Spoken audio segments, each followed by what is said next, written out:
Vitajte pri Farmárskej revii. Ak ste nás pozerali minule, tak určite viete. Pre istotu len pripomeniem, že sme vyhlásili súťaž o včeliu rodinu, samozrejme aj s úľom.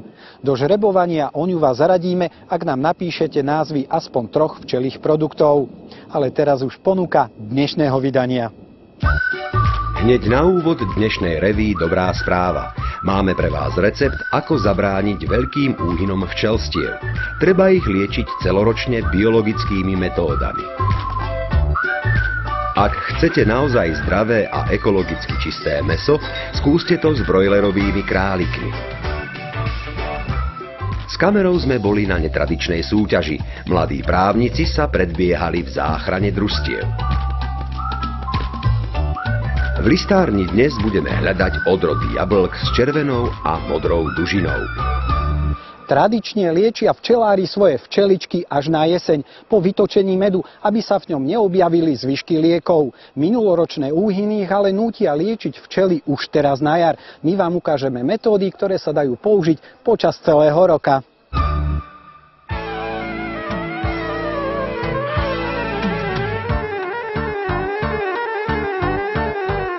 Kedy treba liečiť včely? Tak najvhodnejší termín je medzi kvitnutím čerešní vtáčej a čerešní domácej.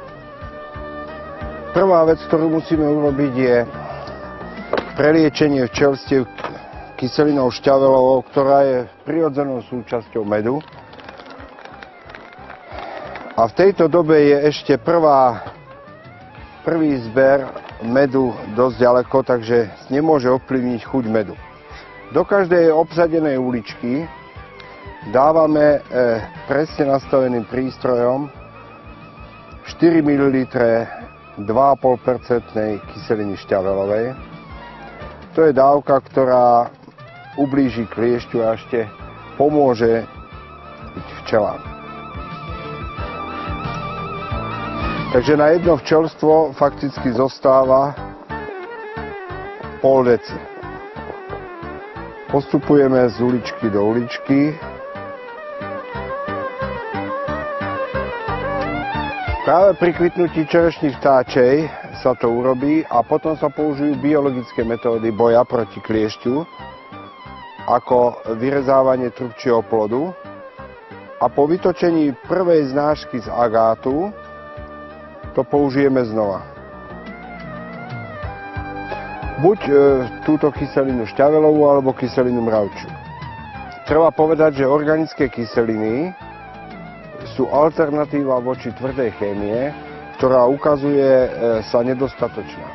Nakoľko sa dá použiť len v jesennom období alebo v období, kedy už je po výbere medu. A organické kyseliny, ktoré sú súčasťou medu, sa dajú použiť aj v priebehu sezóny. Ukážeme si ďalšiu biologickú metódu boja proti klieštikovi. Najprv treba vložiť označený rámik do stredu plodového hniezda. To je najlepšia poloha pre klieštika, ktorý napáda larvy trúdov. Včelári hovoria trúdom trubci, to len na okraj, aby sme sa navzájom rozumeli.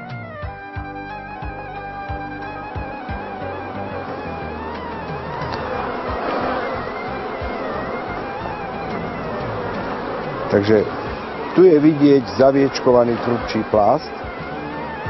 Nasleduje mechanické odstránenie napadnutých plástov. Trubčí rámik stavebný. Teraz vyrežeme.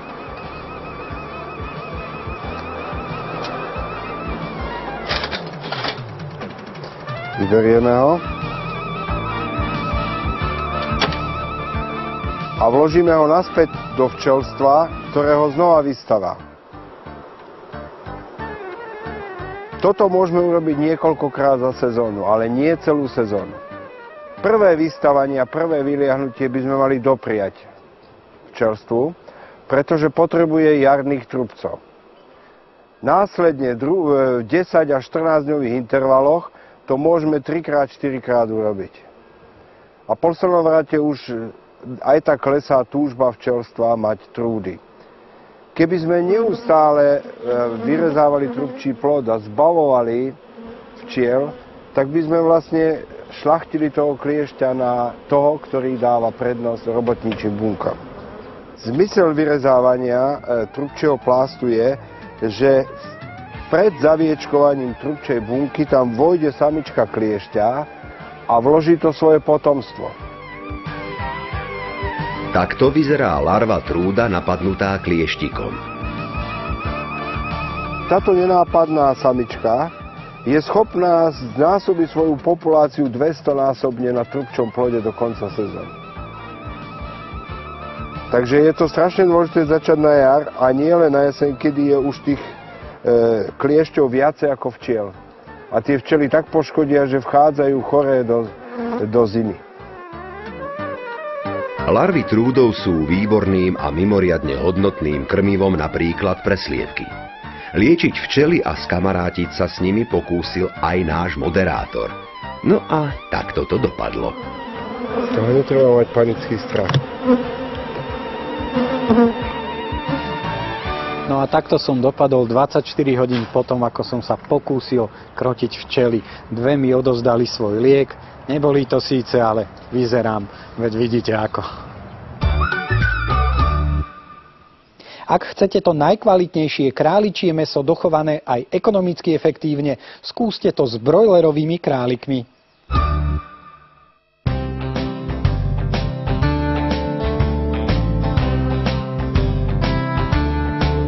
Chov brojlerových králikov zažil svoj boom najmä v 90. rokoch minulého storočia.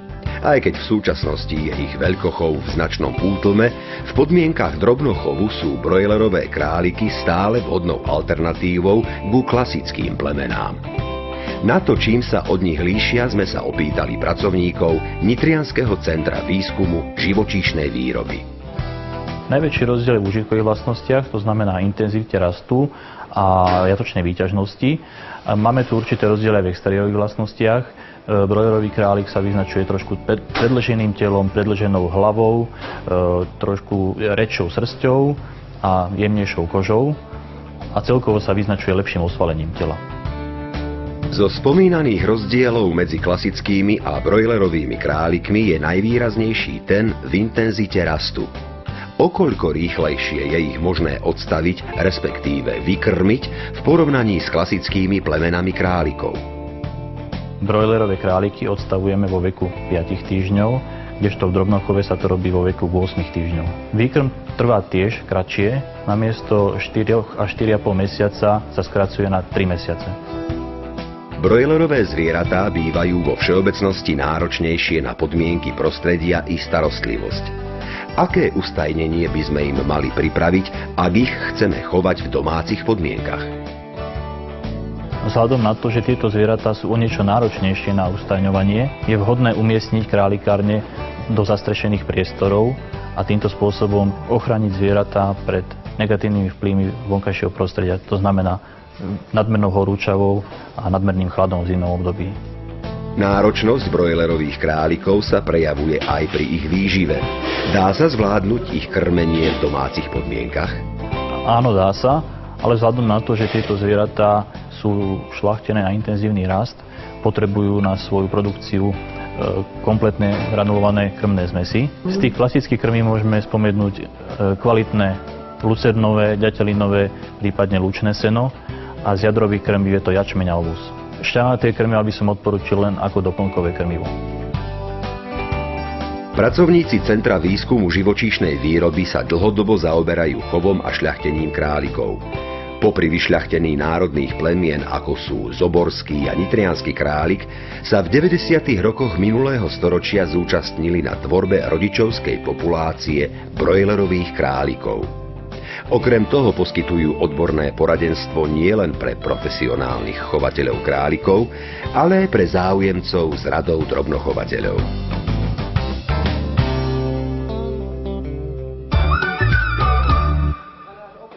O tom, že majetkové vzťahy na družstvách sú veľmi zložité, ste sa už z farmárskej revy dozvedeli, ale viete si predstaviť, že právnici súťažia v tom, ako ich usporiadať? Poďme sa na to pozrieť spoločne. Súťaž je určená pre študentov právnických škôl na Slovensku a v Českej republike. Študenti súťažia v súťažných tímoch. Tieto tímy sú o 2 a viacerých študentoch.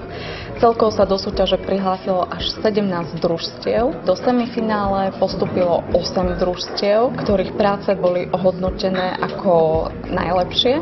Včera prebiehalo semifinále súťaže, tam sme mali tému, ktorá bola venovaná družstevným podielníckym listom. Dnes vo finálovom kole sa už venujeme aj konkrétnym návrhom v oblasti družstevného práva, ako by študenti navrhli riešiť do budúcna družstevné podielnícke listy a celkovo ako by sa vysporiadali s nedokončenou transformáciou poľnohospodárskych družstiev na Slovensku.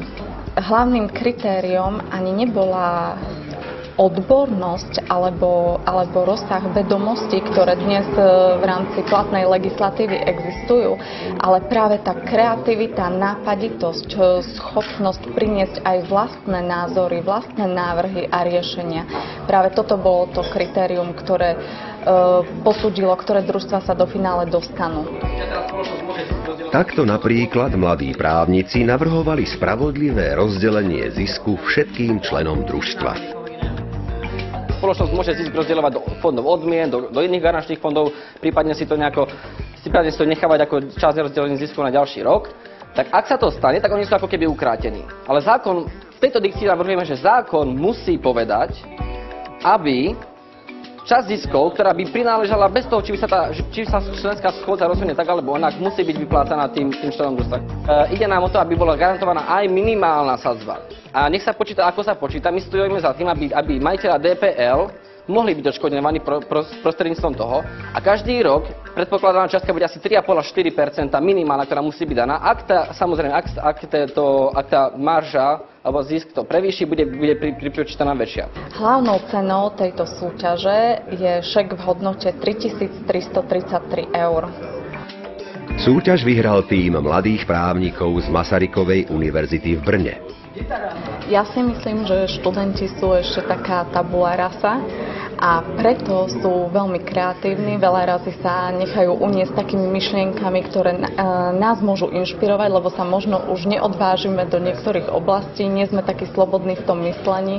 Myslím si, že študenti majú tú výhodu, že sú ešte veľmi kreatívni a nemajú ešte pevne určené tie hranice rozmýšľania odtiaľ potiaľ. Myslím si, že v tomto smere sa môžeme inšpirovať ich myšlienkami. Pani Zámečníková zo Zvolena našla v katalógu jablone, ktoré majú jablka s červenou dužinou. Ona sa detstva pamätá jablká, ktoré mali modrastú dužinu. Chce sa spýtať pána profesora, či pozná tieto odrody a či by ich odporúčal. Chcel by som jej aj našim televíznym divákom odporúčiť najmä novšiu odrodu s červenou dužinou Reze Devil, ktorá bola vyšľachtená v Nemecku a už je aj v našich renomovaných škôlkach. A potom je jedna francúzska odroda Pompital, ktorá sa rozmnožuje najmä v tých stĺpcovitých tvaroch. To sú vyslovené odrody, ktoré sú s červenou dužinou. Pokiaľ ide o modrú dužinu, ja som sa v mojom detstve i v staršom veku nestretol s takouto odrodou. Bolo by dobre, keby naša diváčka, ak má takúto možnosť, nám poslať jablčko v jesennom období, aby sme sa podívali na to a prípadne zvážili, či takúto odrodu starú by sme nemohli zachrániť. Pokiaľ by išlo o mnohé staré odrody, ktoré máme, ktoré sa vyznačujú buď s dužinou, ktorá je načervenalá, najmä pod šupkou, alebo naružovelá. Môžeme si spomenúť niektoré staršie odrody, ako je napríklad Astrachan červený. Je to napríklad Bernské ružové. Je to Gdanský hranát s nádychom do červena. McIntosh Red Discovery. A teraz už nasleduje záverečný test vašej pozornosti. Prvá otázka. Ktorá z týchto látok je vhodná na liečenie včiel? Po A. Kyselina fosforečná, po B. Kyselina mravčia, po C. Kyselina šťavelová. Správne odpovede sú dve. Po B. Kyselina mravčia, ale aj po C. Kyselina šťavelová. Druhá otázka. Aké sú výhody týchto organických kyselín? Po A. Dajú sa používať už od jary. Po B. Nachádzajú sa prirodzene v prírode aj v mede. Po C. Neškodia včelám. Po D. Chránia včelára pred uštipnutím. Správne odpovede sú v tomto prípade hneď 3. Po A. Dajú sa používať už od jary. Po B. Nachádzajú sa prirodzene v prírode, a teda aj v mede. Po C. Neškodia včelám. Naša diváčka zo Zvolena si bude môcť pochutnať na vlastnej káve, pretože jej posielame túto rastlinku kávovníka. Pridáme knihu o zdravej výžive ľudí, ale aj návod na to, ako sa počas celého roka starať o vlastnú záhradu. Uvidíme sa opäť o týždeň, v sobotu popoludní a v nedeľu ráno. Dovidenia.